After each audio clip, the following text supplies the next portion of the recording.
Right over here, USA Sports coverage of Valkyrie's Fever last Wednesday, July 15th, is its most watched WNBA game on record, averaging 1.14 million viewers and up 172%. That number is the part nobody can talk around. Not a highlight package, not a social media argument. A regular season WNBA game on cable pulled 1.14 million viewers, and the same question comes right back to the league.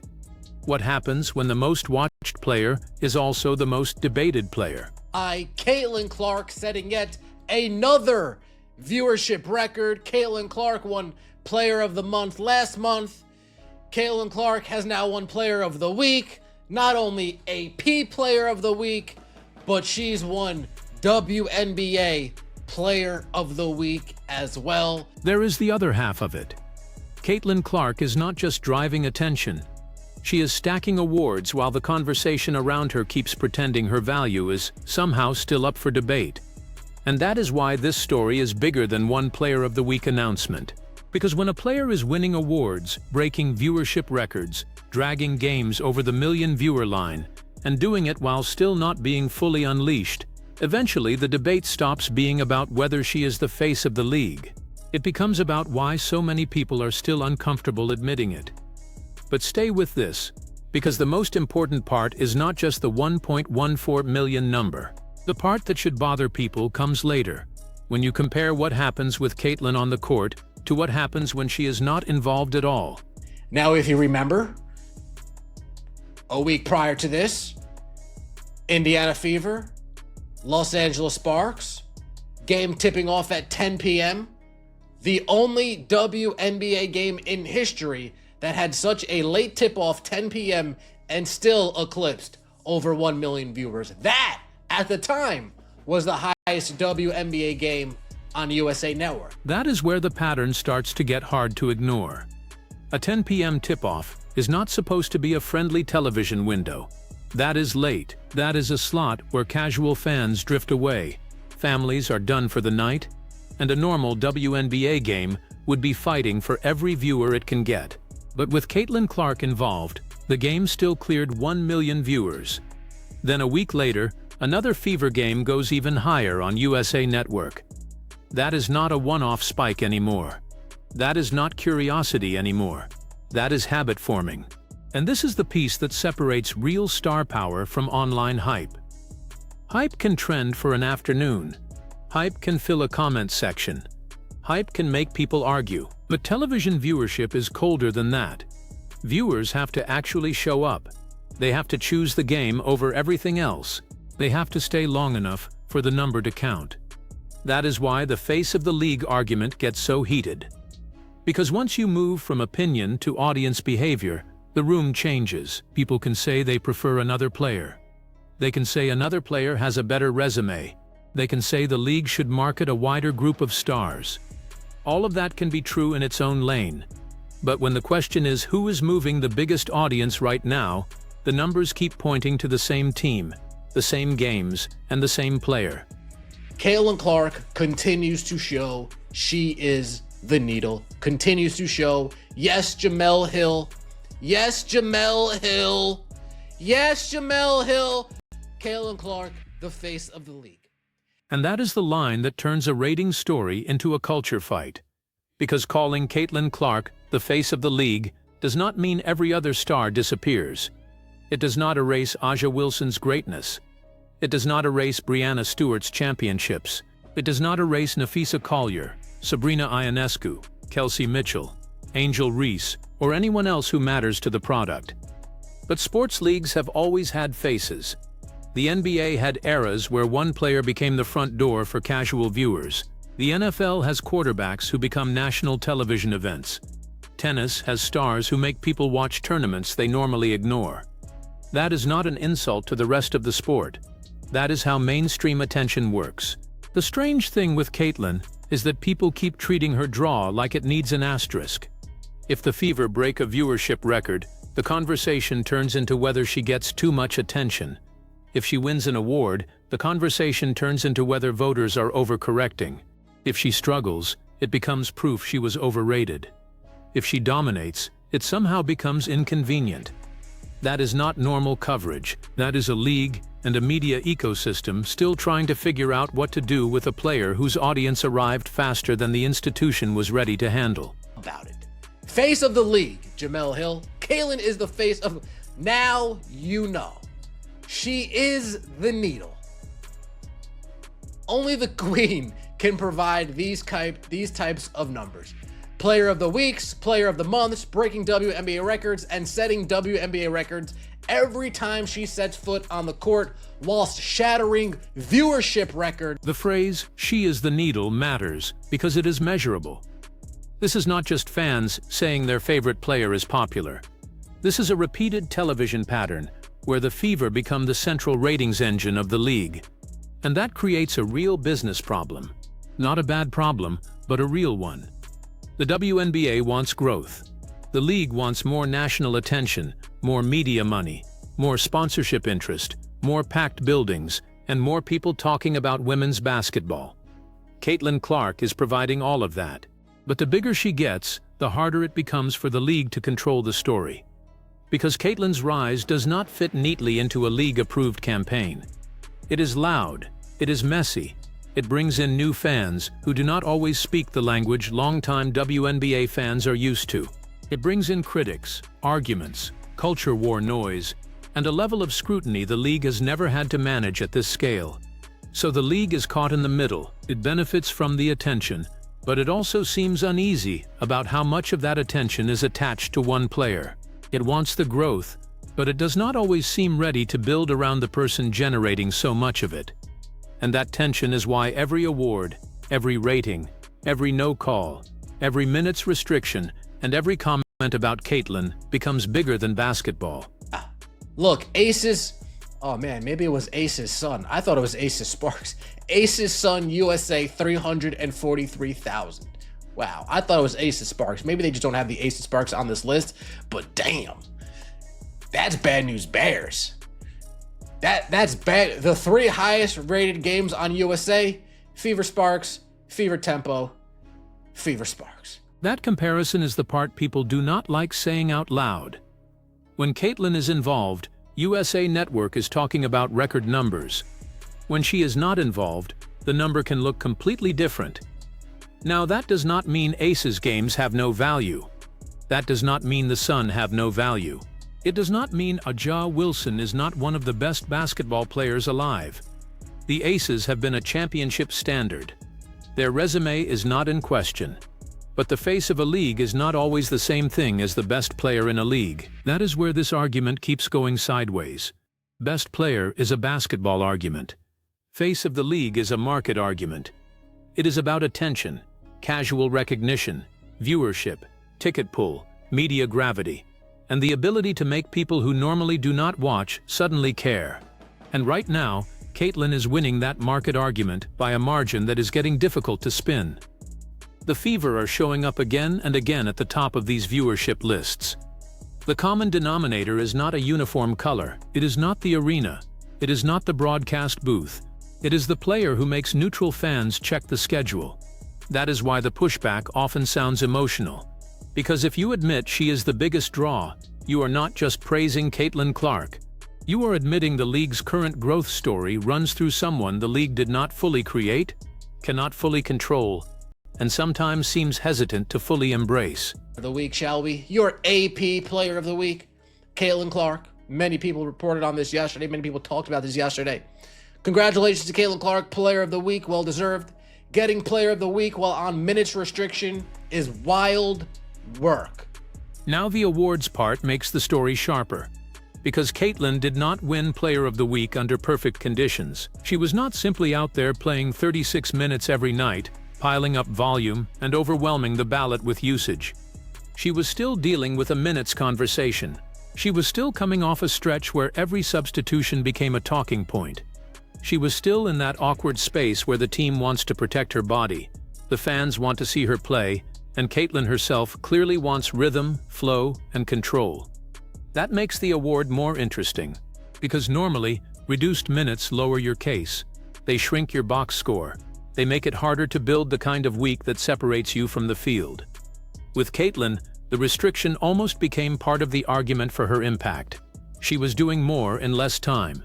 She was generating offense at a rate that forced people to pay attention even when the total minutes were being managed. And that is why Fever fans have been so intense about this. It is not just impatience. It is the feeling that they are watching a historic player produce historic results while still being handled like a fragile asset instead of a franchise engine. Absolutely insanity. Caitlin Clark by herself is must-see TV. She is amazing and the only person I have to drop everything I'm doing to watch her play. WNBA candidate and all WNBA first team. Not putting Caitlin Clark on WNBA first team, that's going to be hard. That's going to be hard to leave Caitlin Clark off all WNBA first team. There it is. All WNBA first team. That is where the conversation moves from weekly headlines to legacy positioning. Because awards like Player of the Week are nice, Player of the Month is stronger. But all WNBA first team is a statement about where a player sits in the sport. It tells the audience, officially, this is one of the best players in the league this season. Leaving Caitlin Clark out of that conversation becomes harder every time she has a week like this. Not because she is famous, not because she has fans, not because the ratings are big, but because the production is now matching the gravity. And yes, the minutes matter. The missed time matters. The turnovers matter. The shooting stretches matter. A fair basketball argument has to include all of it, but the counterweight is enormous. She is not just scoring. She is bending defenses, creating assisted points, forcing teams to pick her up near half court, opening lanes for teammates, and turning ordinary possessions into emergency situations for opponents. That is what separates a normal star from a system-changing star. A normal star gets her numbers. A system-changing star alters what every other person on the floor is allowed to do. Caitlin does that. The Fever offense looks different because of her. The spacing looks different because of her. The urgency in transition looks different because of her. So when people say it would be hard to leave her off all WNBA first team, that is not just fan noise. That is a recognition that the eye test, the box score, and the business metrics are all starting to tell the same story at the same time. Greatness. So not only did Caitlin Clark win AP Player of the Week, she also won WNBA Player of the Week. 25 points, 2.3 rebounds per game, 7.7 assists per game. Her and Kayla McBride, both Players of the Week, Western Conference and Eastern Conference Players of the Week. Those numbers are clean enough to stand on their own. 25 points per game, 7.7 assists per game, and the Eastern Conference Player of the Week award from the league itself. And this is important because it moves the conversation away from just television. If Caitlin were only drawing viewers but not producing at an elite level, the criticism would have an easy target. People would say the attention is disconnected from the basketball. They would say the league is being hijacked by celebrity. They would say the coverage is bigger than the player. But when the same player is also winning the official weekly award, that argument weakens. The league itself is acknowledging the performance. The AP is acknowledging it. The audience is acknowledging it. Opposing defenses are acknowledging it every time they send pressure at her 30 feet from the basket. That creates a difficult situation for people who want to minimize what is happening. Because there are only so many ways to explain away the same pattern. You can dismiss one rating as novelty. You can dismiss one award as timing. You can dismiss one big game as a hot night. But when the ratings, awards, records, and weekly production all hit at once, eventually the simplest explanation is probably the right one. Caitlin Clark is not just popular. She is performing like a superstar, while drawing like a superstar. That combination is rare. And in a league still fighting for mainstream consistency, rare should not be treated like a problem. I mean, come on. I did a video on this on the Ben Daniel Podcast TV channel, reacting to a video. The amount of points Caitlin Clark generates this season, even with reduced minutes, even with less games played, she is nearly 100 points more. She's generated nearly 100 more points than runner-up. And I believe runner-up was Alyssa Thomas, if memory serves me right. At least about 100 points more generated from Caitlin Clark than for Alyssa Thomas. The points-generated argument is one of the better ways to understand why her impact travels beyond her own scoring average. Because Caitlin's value is not only in the shot she takes, it is in the shot she creates before the defense even realizes it has broken. It is in the hit-ahead pass. It is in the trap that leaves somebody else open.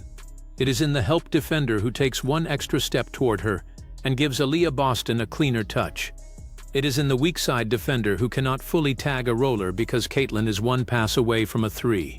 That is why assists alone can undersell her. A box score assist only captures the final pass before the basket. It does not capture the panic. It does not capture the geometry. It does not capture the defensive compromise she creates 2 passes before the shot. And this is where the MVP conversation, even if difficult, becomes unavoidable as a discussion point. Not necessarily because she has the cleanest traditional resume compared with every candidate. Team record, availability, efficiency, and defense all matter. But if the argument is value, Caitlin's case is not hard to understand. The Fever are a different team when she is dictating pace. The league is a different business when she is on the broadcast. The conversation around the sport is different when she plays. That does not automatically hand her every award. But it does mean pretending she is just a media creation is lazy analysis. The media did not throw those passes. The media did not hit those threes. The media did not force networks to report record numbers. The basketball is real, and the audience response is real. Bang! Here's Stephanie White introducing Player of the Week to Caitlin Clark earlier today. Player of the Week!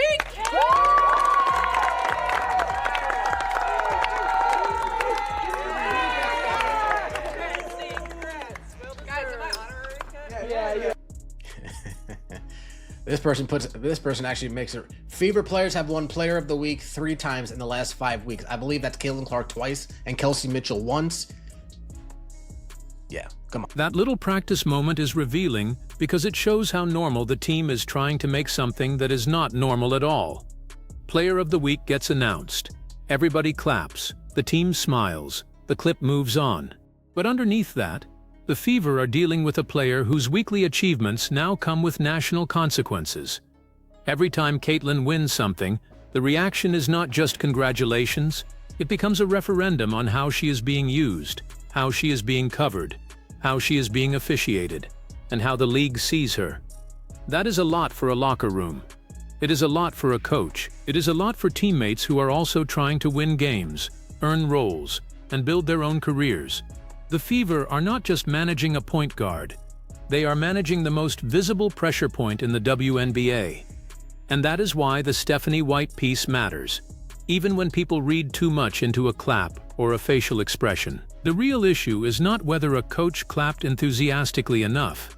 The real issue is that every decision around Caitlin is magnified because the stakes are enormous. If White plays her heavy minutes and Caitlin gets banged up, the criticism is obvious. If White limits her minutes and the Fever lose rhythm, the criticism is obvious. If Caitlin explodes in limited time, the criticism becomes even louder because fans start asking what the ceiling would look like without restrictions. That is the trap the Fever are in. Protect the player, and people say you are holding back history. Unleash the player, and people say you are risking the season. There is no quiet option anymore. Caitlin Clark has been named WNBA Eastern Conference Player of the Week, her second this season. First 40-point and 10-assist game in WNBA history. Franchise record 45 points in a single game. 45. We're this close to getting a nickel, man. We're this close to getting a 5-0 from CC. Fastest player in WNBA history to record 200 career three-pointers, 74 games. Fifth in franchise history in three-pointers made with 206. This is the payoff the whole story has been building toward. The award is not just for a good week, it is attached to history. The first 40-point and 10-assist game in WNBA history. A Fever franchise record 45 points, and becoming the fastest player in league history to reach 200 career threes. That is the kind of resume bullet that cuts through debate. Because you can argue about tone, you can argue about media coverage, you can argue about whether fans are too intense. But records are records. A 45-point, 10-assist game is not a vibes argument. It is not a popularity contest. It happened on the floor. And when that kind of performance lands in the same week as major viewership numbers, the story becomes almost impossible for the league to mishandle quietly. Caitlin did not merely have a nice stretch. She produced the kind of week that leagues dream about from their biggest stars. Historic game, broadcast momentum, award recognition, social conversation. Every piece of the star machine fired at once. The bigger question is what the league and the Fever do with it now. Because this kind of week should clarify the plan. You have a player who can rewrite record books and pull casual viewers into WNBA windows that previously would have been ignored. The answer should be obvious. Build the product around the best version of that spectacle, while still respecting the rest of the league.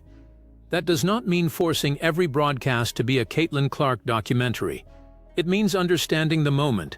Put the biggest games in the best windows. Protect the quality of the product. Market rivalries intelligently. Make officiating consistent. Do not treat the audience surge like an inconvenience just because some of the conversation is uncomfortable. Sports growth is never clean. New fans argue badly. Old fans get defensive. Media members protect their narratives. Players feel the spotlight shift. Coaches get questioned more. That is what happens when a league gets bigger. The WNBA wanted mainstream attention. Caitlin Clark brought mainstream attention. Now the league has to act like it knows what to do with it. Greatness. A historic week for Caitlin Clark. Folks, the Indiana Fever play tomorrow. They play tomorrow, and then it is All-Star break, and we won't see them again until Tuesday. We have to...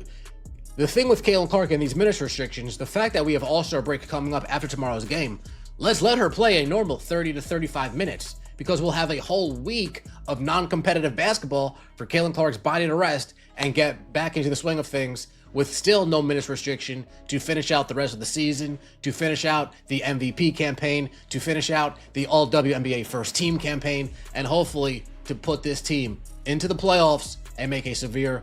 That is the next pressure point.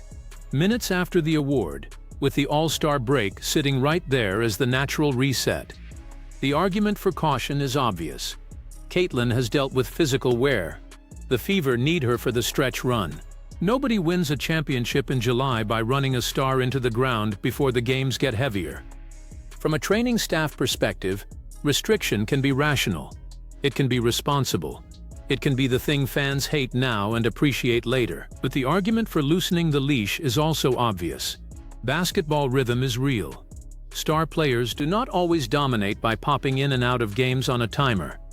Caitlin's game is built on flow, pace, reads, chemistry, and the cumulative pressure she puts on a defense. Every extra possession gives her more information. Every extra minute makes the defense more tired of chasing. Every uninterrupted stretch gives the Fever a better chance to become the team they are trying to be. And that is why tomorrow's game matters more than a normal pre-break matchup. It is not just about one win.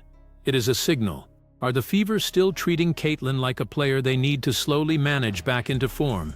Or are they ready to let her play like the engine of a team with real playoff ambitions? Because the standings are not the only race anymore. There is an MVP narrative. There is an all-WNBA narrative. There is a franchise momentum narrative. There is a league growth narrative.